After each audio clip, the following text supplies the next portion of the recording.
First Alert meteorologist Colin Myers, he is tracking Helene for us right now. And Colin, you're anticipating this is going to become a major Category 3 hurricane by Thursday, right? Yeah, and even faster than previously anticipated, Ken. This now, once it enters the warm Gulf waters, it will undergo a process called rapid intensification, which we've seen before. This will be the fourth landfalling U.S. tropical cyclone this year, even though there's only been 7 storms. So take a look. That's the latest track. Let's talk about some of the things that are going to help this intensify as of where it stands now, at least in the forecast. Look at it right there. It's the one prominent storm along the equator on this half of the globe, and it's starting to get that look, even though it doesn't have a defined center eye yet at this point. Take a look here. You can kind of see, and we'll zoom in more later, but you can see it's just going to squeeze in between wind shear at low to mid levels. So it's barely going to hit that right spot, and a loop current just available in the eastern Gulf. Right now, still disorganized, trying to find a common center. Lots of convection, thunderstorm activity all around.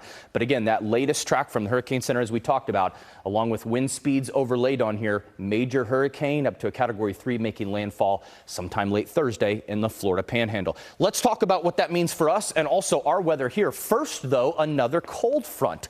Don't you just love this pattern we've entered now, where we're getting cold fronts one after each other? And really, it's feeling pretty good out there. A little on the warm side now, 87. Winds out of the southwest, a little bit drier air.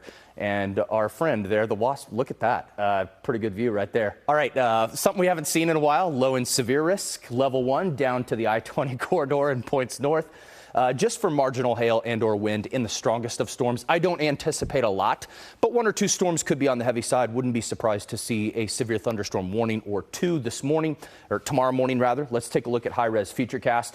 That front is sitting just north of the Red River now. That should dive down into Collin and Denton counties just after midnight. And again, some of these storms, some of the models are trying to pop up a few of these a little bit heavier. I would expect to hear some downpours. Don't be surprised if you wake up to thunder in the middle of the night.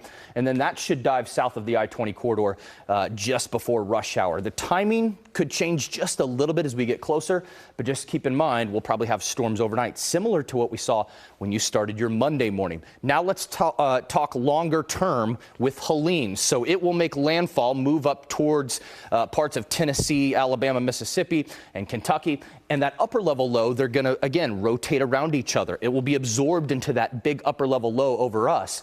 The good news with this trend, the stronger Helene gets as well, it's going to push or pull rather further east. We'll be on the western sides of this. So it's trending that rainfall to the east and bringing us northwesterly flow and northerly flow on the western sides, meaning cloud cover, cooler air, drier air, but also diminishing rain chances for the first weekend of the fair. So looking quite a bit better for Friday, Saturday, Sunday. So much so we've dropped chances to just 10% Friday, favoring north and east. But keep in mind, high chance of thunderstorms overnight tonight, 40% up to 70%. Okay. And then clearing out after that, though, for the state fair, doesn't get much better than this. Low 60s up to low 80s on Friday and dry air. Couldn't have found a better forecast for the state fair, guys.